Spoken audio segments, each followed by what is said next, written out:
Oke, oke, oke. Selamat siang. Assalamualaikum warahmatullahi wabarakatuh. Mohon maaf ya, ini kameranya ternyata ketutup. Coba saya buka bisa. Oke.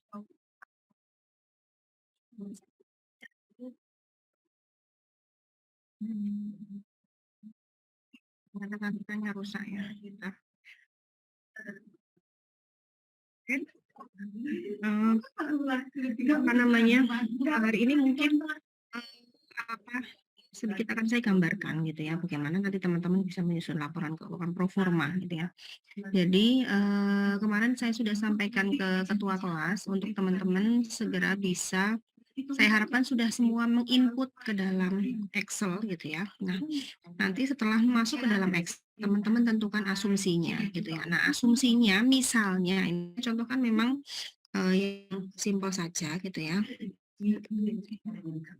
Ya.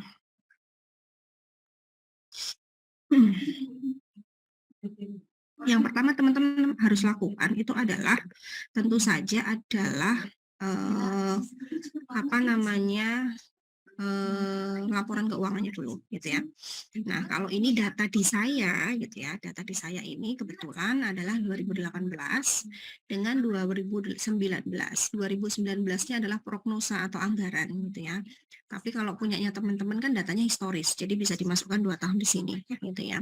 Atau mungkin nanti ketika membutuhkan data-data yang mungkin lebih panjang lagi bisa dimasukkan gitu ya. Nah, teman-teman bisa masukkan dalam Excel gitu ya. Kemudian sesuai dengan apa namanya keperluannya gitu ya. Jadi misalnya penjualan gitu ya. Penjualan, kemudian HPP-nya berapa gitu ya. Kemudian labanya berapa, laba kotornya berapa, sampai di akhir itu laba bersihnya berapa gitu ya. Nah, kemudian setelah itu jangan lupa yang teman-teman perlu lakukan adalah asumsinya gitu ya. Nah, asumsi ini gitu ya, sebenarnya teman-teman bisa menyusun asumsi sesuai dengan kondisi perusahaan masing-masing gitu ya. Simpelnya misalnya di sini gitu ya. Misalnya di sini ya. Teman-teman bisa langsung masukkan gitu ya. Masukkannya ya boleh misalnya nanti kalau ini saya buat di sini ya, asumsi laba rugi gitu ya. Nah, asumsinya adalah yang pertama kita akan lihat dulu growth gitu ya. Kalau misalnya teman-teman mau mengasumsikan apa namanya proformanya itu menggunakan growth untuk setiap item gitu ya, untuk setiap akun, maka teman-teman harus tentukan kenaikan dari setiap akun gitu ya. Nah, untuk persentasenya kan kemarin teman-teman sudah belajar ya bagaimana memperhitungkan kira-kira menentukan growth-nya itu seperti apa gitu ya. Atau menghitung growth-nya itu baiknya seperti apa, ada beberapa metode yang dipakai gitu ya. Nah, setelah dapat angka growth-nya, nah itu secara umum teman-teman tuh tinggal menentukan saja berapa kenaikannya gitu ya. Nah, kalau di sini ini yang simpel ini anunya ya, apa namanya? Mudahnya adalah yang pertama kan teman-teman harus memproyeksikan dulu pendapatan dan bebannya gitu ya. Nah, fokus pada pendapatan gitu ya, fokus pada penjualan, maka teman-teman boleh memberikan asumsi gitu ya sesuai dengan apa kondisi apa yang teman-teman proyeksikan di 1 tahun yang akan datang atau mungkin beberapa tahun yang akan datang gitu ya. Nah, untuk nanti pro formanya teman-teman boleh menyusun hanya sampai tahun 2023 misalnya gitu ya. Atau kan laporan keuangannya itu kan yang teman-teman punya hanya 2020 dan 2021, maka silahkan pro formanya 2022 boleh sampai dengan 1 tahun boleh atau sampai 5 tahun juga boleh, karena kalau sampai 5 tahun pun ketika asumsinya sama, maka teman-teman tinggal geser saja di Excel-nya gitu ya. Nah, misalnya di sini, ini cuma contoh ya teman-teman ya, gitu ya, untuk memudahkan saja gitu ya. Misalnya di sini asumsinya gitu ya, asumsinya kalau teman-teman bisa lihat di sini gitu ya, asumsi dari peningkatan misalnya. Jadi ini yang kebetulan yang saya punya, ini pekerjaan saya gitu ya, perusahaan properti gitu ya. dia punya pendapatan dari property development, kemudian punya property management gitu ya, pengelolaan gitu ya. Nah, untuk yang property development misalnya renovasi dan pemeliharaan gitu ya, jasa renovasi dan pemeliharaan gitu ya. Kemudian growth-nya berapa gitu ya. Nah, ini teman-teman bisa buat asumsinya di sini gitu ya. Nah, ini juga sebenarnya sudah jadi pro forma ya. Jadi angka ini gitu ya, angka growth ini teman-teman tentukan asumsinya sesuai dengan gitu ya konsep yang teman-teman pahami gitu ya. Misalnya memang pertumbuhan misalnya begini, perusahaan ini ya secara umum pendapatan penjualan itu harus lebih besar kalau perusahaannya bagus harus lebih besar daripada peningkatan suku bunga gitu ya harusnya karena kan dia operasionalnya bergerak terus gitu ya. Tapi kalau cuma uang yang ditaruh di bank gitu ya, ya itu nanti minimal kenaikannya sesuai dengan tingkat suku bunga gitu ya yang diinvestasikan. Tapi ini kita bicara penjualan atau pendapatan gitu ya. Nah, yang saya contohkan di sini growth-nya diasumsikan 10 gitu ya. 10 untuk renovasi dan pemeliharaan gitu ya. Kemudian yang lain gitu ya, kalau teman-teman lihat di sini gitu ya. Itu juga nanti akan menggunakan 10% misalnya gitu ya. Jadi teman-teman bisa proyeksikan gitu ya untuk setiap pendapatan. Kalau perusahaannya manufaktur itu kan sebenarnya pendapatannya ya satu gitu ya, pendapatan penjualan saja secara umum gitu ya. Tetapi mungkin kalau ada informasi detail gitu ya, teman-teman bisa memproyeksikan dengan rate yang berbeda, growth yang berbeda gitu ya. Misalnya apa namanya perusahaannya memproduksi 2 macam produk gitu ya. Yang pertama produknya itu produk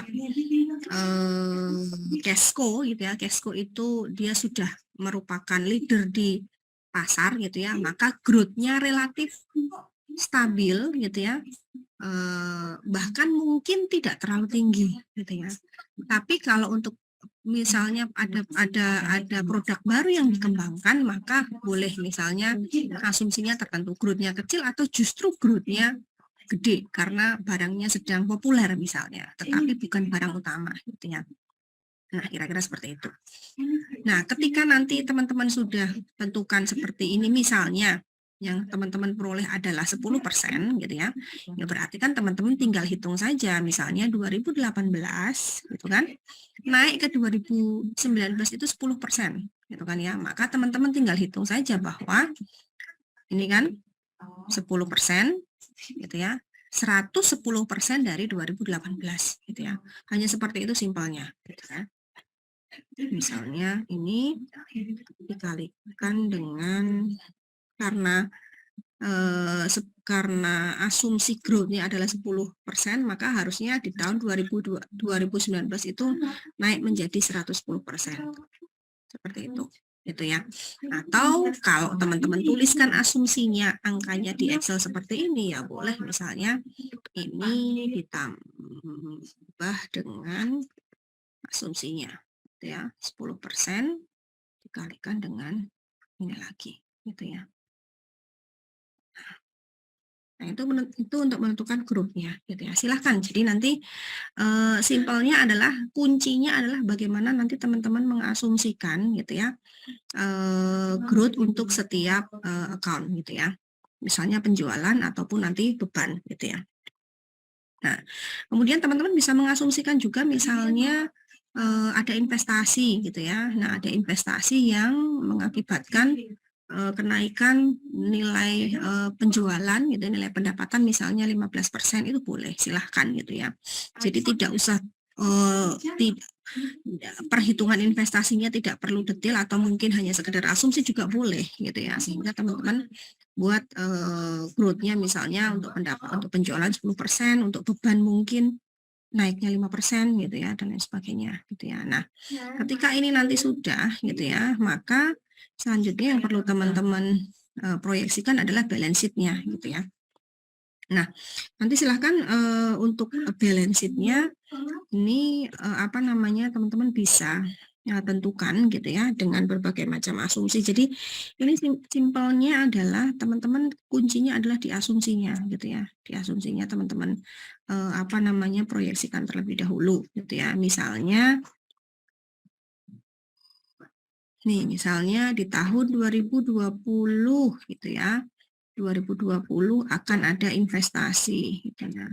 Nah, ketika ada investasi kemudian teman-teman harus bisa tentukan sumber kasnya dari mana gitu ya. Nah, ketika ada investasi misalnya di sini tadi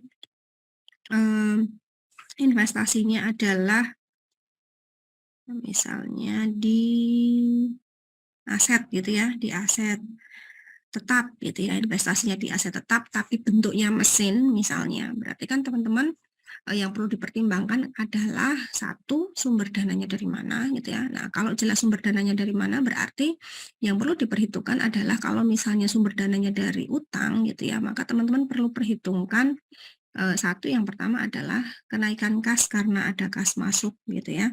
Kas masuk untuk sumber dana tersebut gitu ya. Kemudian setelah itu ada proses pembayaran gitu ya. Ada proses pembayaran ya asumsikan misalnya dari 5M dicicil 60 bulan ya, 5 tambah 5M tambah 500 dibagi 60, sehingga per bulannya harus ada kas keluar untuk nyicil berapa gitu ya. Nah dari sana maka nanti akan berakibat pada spesifik pada kasnya gitu ya, spesifik pada kasnya.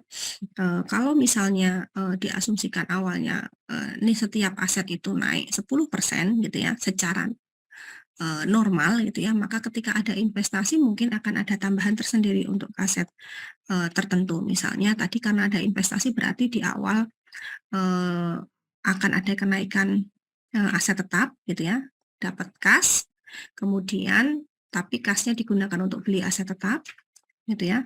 Jadi nanti ada kas dan ada utang gitu ya. Jadi ada aset tetap bertambah dan ada utang jangka panjang yang bertambah gitu ya. Misalnya terlepas dari asumsi normal growth untuk setiap aset itu 10% gitu ya. Nah, dan perlu dipertimbangkan bahwa untuk neraca gitu ya, untuk dipertimbangkan untuk neraca bahwa ketika asetnya bertambah, aset tetap bertambah, maka sumber dananya apa sih? Itu yang perlu diperhatikan gitu ya. Jadi jangan sampai nanti asetnya naik tapi utangnya juga nggak naik, modalnya juga nggak naik gitu ya, maka nanti akan jomplang, istilahnya seperti itu gitu ya. Jadi teman-teman boleh membuat asumsi secara umum growth-nya gitu ya, ditambah dengan misalnya seperti ini, ada asumsi spesifik seperti adanya investasi gitu ya.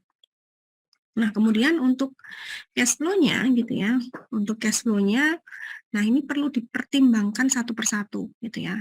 Misalnya tadi kalau tadi adalah asumsinya naik semua 10% gitu ya, tetapi ada investasi tertentu gitu ya, sehingga tadi ada cash inflow naik gitu ya, tapi juga ada cash outflow naik untuk nyicil utang gitu ya. Nah, itu yang perlu dipertimbangkan dan perlu dihitung gitu ya. Jadi misalnya terima kasnya 5M gitu ya, tapi dibelikan aset tetap berarti keluar, tapi setelah itu harus nyicil gitu ya, nyicil misalnya 5,5M tadi dibagi 60 berapa, per bulannya berapa kalikan 12, berarti akan ada penambahan cash flow untuk mencicil atau untuk membayar untuk membayar aset cicilan aset tetap di luar dari growth dari setiap akun tadi gitu ya. Nah, kira-kira itu mungkin di awal, kalau ada yang ingin teman-teman tanyakan, silakan.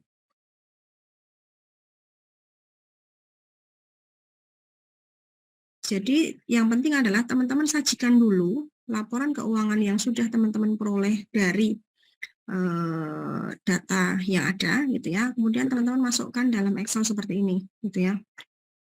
Dalam Excel seperti ini gitu ya. Kemudian nanti teman-teman bisa menyusun asumsinya gitu ya. Ini yang saya buat ini sudah asumsi dalam angka gitu ya. Nah, silahkan nanti teman-teman kalau ada asumsi dalam angka tetap harus disebutkan. Misalnya di sini ini misalnya 10% gitu ya. Growth, renovasi, dan pemeliharaan. Jadi asumsi 10%-nya kenapa sih gitu ya. Atau karena apa sih gitu ya. Itu bisa dijelaskan gitu ya. Seperti ini ya. Nah, ini kalau asumsi growth yang saya buat di sini gitu ya. Untuk pendapatan gitu ya, pendapatannya naik 10% gitu ya. Kemudian beban pokoknya menyesuaikan gitu ya. Jadi misalnya pertama gitu ya. Pertama melihatnya adalah growth dari 2018 ke 2019 misalnya gitu ya. Ya, 2018 ke 2019. Mana bebannya ya? Sebentar. Oh, ini udah asumsi bebannya. Ini misalnya beban pegawai gitu ya. Beban pegawai, teman-teman punya data di sini misalnya 4M gitu ya, atau 4.000 gitu ya. Kemudian 2019 datanya 5.000. Nah, teman-teman kalau gampangnya itu growth-nya dasarnya dari sini gitu ya. Growth, menghitung dasar growth-nya gitu ya. Jadi misalnya beban pegawai kalau saya keluarkan di sini datanya growth-nya adalah 5 dikurangi 4 dibagi 4. Nah, seperti ini.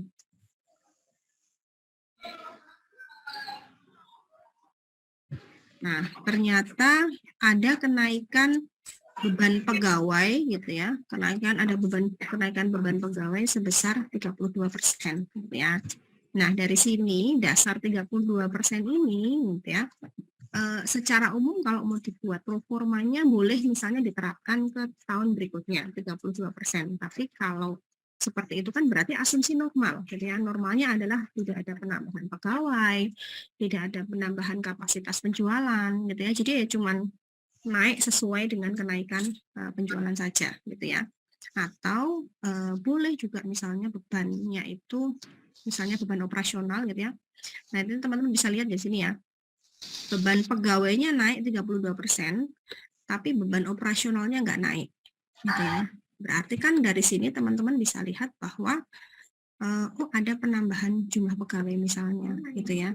Nah, nanti teman-teman bisa menyimpulkan dari kondisi yang sudah ada di laporan keuangan masing-masing, gitu ya. Tapi mengasumsikannya tidak asal. Teman-teman bisa cek di catatan atas laporan keuangannya, gitu ya. Jadi misalnya ini beban pegawai, kenapa naik 32%, gitu ya. Jika ada, gitu ya. Misalnya kenaikan karena memang ada penambahan jumlah pegawai misalnya di tahun tersebut gitu ya, berapa persen gitu ya. Tetapi beban operasionalnya sama gitu ya, karena asumsinya target penjualannya sama misalnya gitu ya.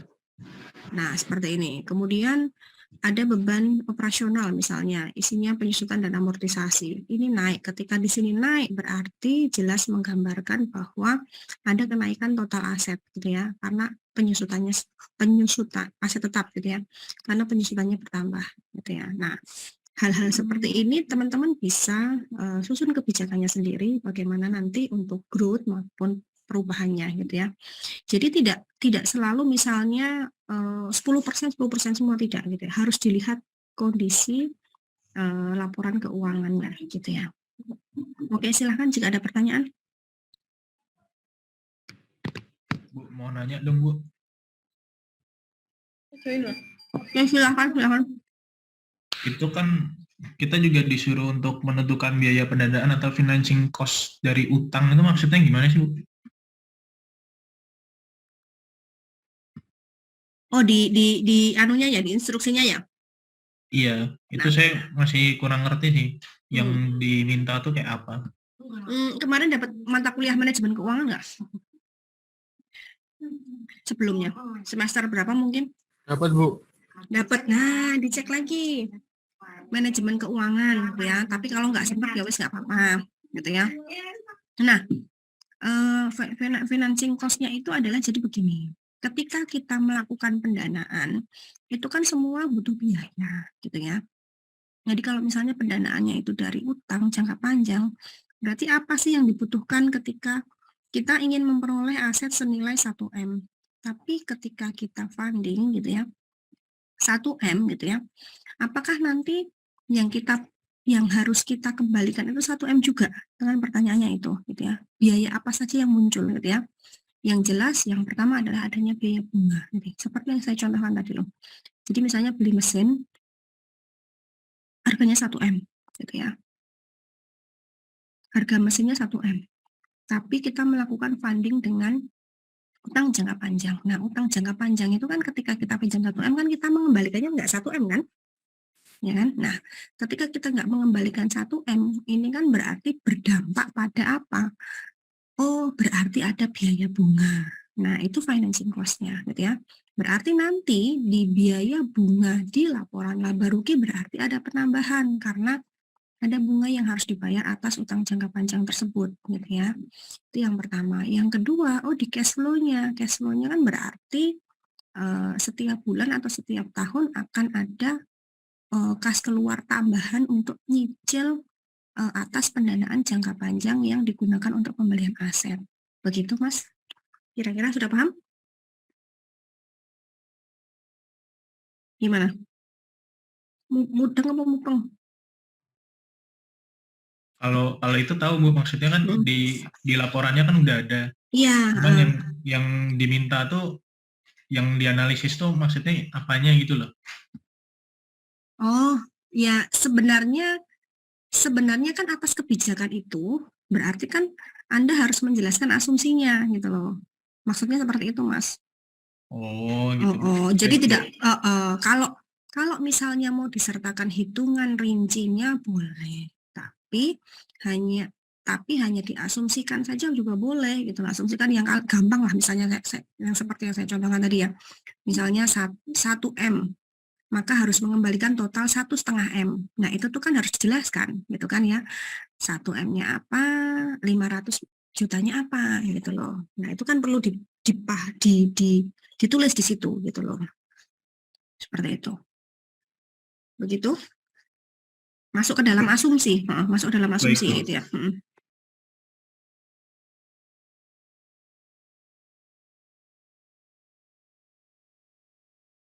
Silahkan, ada lagi nggak? Jadi gampangnya adalah, ini kalau mau dalam tanda kutip ngawur-ngawuran gitu ya. Kalau mau ngawur-ngawuran ya berarti naik 10% semua. Tapi kan nggak logis gitu ya. Nggak logis. Kenapa? Karena ketika seperti tadi gitu ya, misalnya aset tetapnya naik 10%, itu tuh kan belum tentu utang itu naik 10% gitu loh. Karena kan misalnya asetnya naik 1M, ternyata utangnya naik 1,5M gitu loh. Begitu nggak? Begitu maksud saya, paham nggak? Teman-teman. Jadi misalnya kalau mau istilahnya ngawur gitu ya, mau ngawur ya buat aja 10% gitu ya. Tapi kan jadinya nggak logis gitu ya, nggak logis gitu ya. Karena mungkin asetnya mungkin hanya naik 10% gitu ya, tapi kan utangnya itu nggak cuma naik 10% gitu ya, tapi ditambah dengan bunganya gitu ya, dan lain sebagainya gitu ya. Baik, ada yang lain nggak?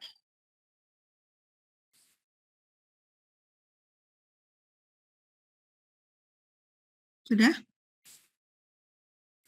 Nggak ada? Oke, kalau nggak ada untuk hari Jumat, Bu, oke, silakan. Izin bertanya, saya bingung kalau untuk proyeksi yang laporan aliran kas, Bu. Itu gimana ya, Bu, caranya? Apakah kalau untuk akun-akunnya itu harus sesuai dengan akun aliran kas di laporan keuangan sendiri atau diubah akun-akunnya gitu, Bu? Terima kasih. Jadi kalau laporan arus kas itu kan prosesnya tidak sama dengan menyusun laporan laba rugi maupun neraca, gitu kan ya. Sehingga nanti teman-teman memproyeksikannya itu yang pertama adalah proyeksi laba rugi dulu, baru neraca. Gitu kan ya. Setelah laba rugi dan neracanya sudah teman-teman proyeksi, baru nanti teman-teman bisa susun laporan arus kasnya. Gitu ya. Nah, cara nyusun laporan arus kasnya bagaimana? Ya berarti kan teman-teman harus mendeteksi, gitu kan ya. Yang pertama, arus kas dari aktivitas operasi, gitu ya. Arus kas dari aktivitas operasi, misalnya apa ya, penjualan gitu ya. Nah, misalnya dari penjualan barang dagang. Nah, penjualan barang dagang itu kan tidak semuanya dilakukan secara tunai. Ada yang kredit gitu ya. Nah, di laporan laba rugi tercantum misalnya penjualannya 2M. Tapi kan bukan berarti aktivitas kas masuknya dari aktivitas operasi yang berasal dari penjualan kan tidak 2M juga gitu ya. Karena bisa saja ada yang berupa kredit gitu ya. Kredit itu maksudnya ada yang berupa masih berupa piutang gitu ya. Sehingga untuk khusus laporan arus kas itu tidak bisa naik persentase gitu enggak, tapi disusun ulang gitu ya sesuai data yang ada di laporan laba rugi dan laporan arus kas gitu ya. Nanti kalau teman-teman lupa, nanti coba saya carikan filenya cara menyusun laporan arus kas ya. Nanti saya share yang dulu di aplikasi pengantar 2 ada gitu ya. Kalau masih ada filenya ya nanti coba saya carikan gitu ya. Jadi berbeda dengan PLN, PL lagi. Berbeda dengan laporan laba rugi dan neraca yang bisa dengan growth gitu ya. Tapi kalau yang cash flow-nya harus dicek lagi gitu ya, nggak bisa hanya dengan growth saja gitu ya. Karena kuncinya adalah saldo kas tahun berjalan itu harus sama dengan saldo kas yang terhitung di laporan arus kas gitu ya. Jadi nggak bisa naik 10%, naik 10% nggak bisa gitu ya. Karena kan kita harus memastikan ini ya teman-teman ya nih.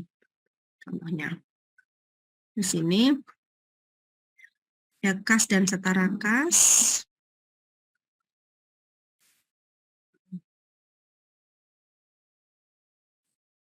Baik Ibu, terima kasih. Nah, udah paham ya ini ya.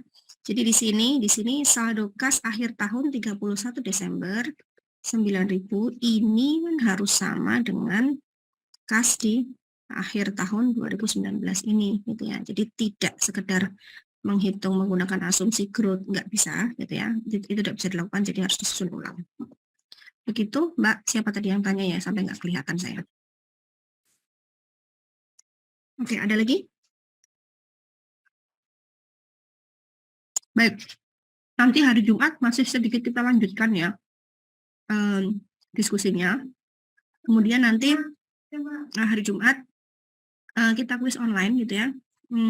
Mohon jangan terlambat karena kita akan mulai kuis jam 7.15 gitu ya. Kuisnya secara online dengan elok, tapi teman-teman harus hadir di kelas gitu ya. Jadi jam 7.15, jam 7.10 deh gitu ya. Jam 7.10 sudah mulai kuis, kira-kira sekitar 40, soalnya cuma 12 ya. Soalnya cuma 12 ya, sekitar 30 menit baru nanti kita lanjutkan untuk konsultasi. Tapi saya harapkan teman-teman sudah setengah, paling nggak setengah. Karena kan Senin ternyata tuh kan besok nggak ada ini ya, nggak ada minggu tenang. Jadi Senin tuh teman-teman sudah harus mengumpulkan sehingga besok saya harapkan teman-teman sudah mulai nyusun ini, minimal sudah dimasukkan ke Excel. Nanti tinggal ditambahkan asumsinya saja, tinggal dihitung di pakai Excel, gampang sekali gitu ya. Kalau asumsinya udah ketemu itu tuh mudah kok, nggak susah kok. Oke, silakan Mas Eko. Itu mau izin nanya. Nah ini ntar UAS-nya itu outputnya Excel gini atau gimana ya? Oke, untuk UAS-nya yang harus teman-teman kumpulkan itu prognosanya gitu ya, prognosa lagi, proformanya gitu ya. Jadi misalnya seperti ini, teman-teman giniin aja, ini terus di print aja. Itu kan hanya sekedar untuk di print gitu ya, nah, sekedar untuk dikumpulkan saja nanti pas jadwal ujian gitu ya. Tetapi filenya nanti saya buatkan room di Elok, teman-teman bisa unggah di situ Excel-nya, begitu ya. Kalau nggak salah seperti itu kemarin nggak ya? Sudah saya jelaskan, nah, gitu ya. Nanti saya buat lebih detail lagi, saya informasikan. Oke, silakan ada lagi? Bu izin bertanya. Iya, silakan Mbak Din. Kalau semisalnya perusahaannya itu di tahun 2021 kan melakukan akuisisi, jadi total asetnya itu meningkat tajam. Itu untuk perhitungan growth-nya itu dimasukkan apa laporan tahun itu keluarin dulu aja. Skip. Keluarin dulu aja. Jadi mungkin begini. secara umum itu kan teman-teman bisa buat growth-nya itu sama dulu boleh gitu ya. Biar gampang, buat growth-nya dulu sama untuk semua aset gitu ya, untuk semua aset gitu ya. Kemudian baru nanti dipikirkan aset ini nambahnya dari mana sih? Fundingnya dari liability utang atau dari modal gitu ya. Nah, kalau dari modal kan berarti ada nambah ada saham gitu ya, ada penerbitan saham baru gitu ya. Tapi kalau dari funding teman-teman dari utang, teman-teman bisa buat skema misalnya dari utang bank jangka panjang, atau mungkin dari penerbitan obligasi, atau mungkin kita utang ke induk gitu bisa juga gitu ya, kalau misalnya kita posisinya anak perusahaan gitu ya, atau kita sahamnya itu misalnya kita anak perusahaan, kita penempatan lagi gitu ya, jadi minta uang ke induk usaha, induk perusahaan supaya dia menempatkan saham lagi juga bisa gitu ya. Jadi intinya growth-nya di aset dulu, baru nanti dipikirkan bagaimana pendanaannya gitu ya. Nah setelah itu asumsi normal dulu ya, asumsi normal. Jadi misalnya secara umum teman-teman ya kalau bisnis kan harusnya growth-nya itu di atas tingkat suku bunga gitu ya. Misalnya tingkat suku bunga sekarang katakanlah 5,5 gitu ya. Ya jangan growth-nya 5% gitu ya. Berarti kan usahanya nggak naik gitu ya, atau nggak bertumbuh gitu ya.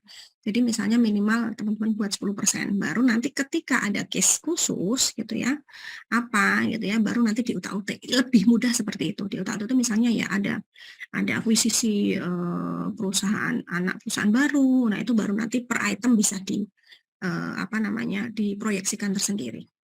Begitu, Mbak ya. Baik, Bu. Terima kasih banyak. Oke. Oke, ada lagi?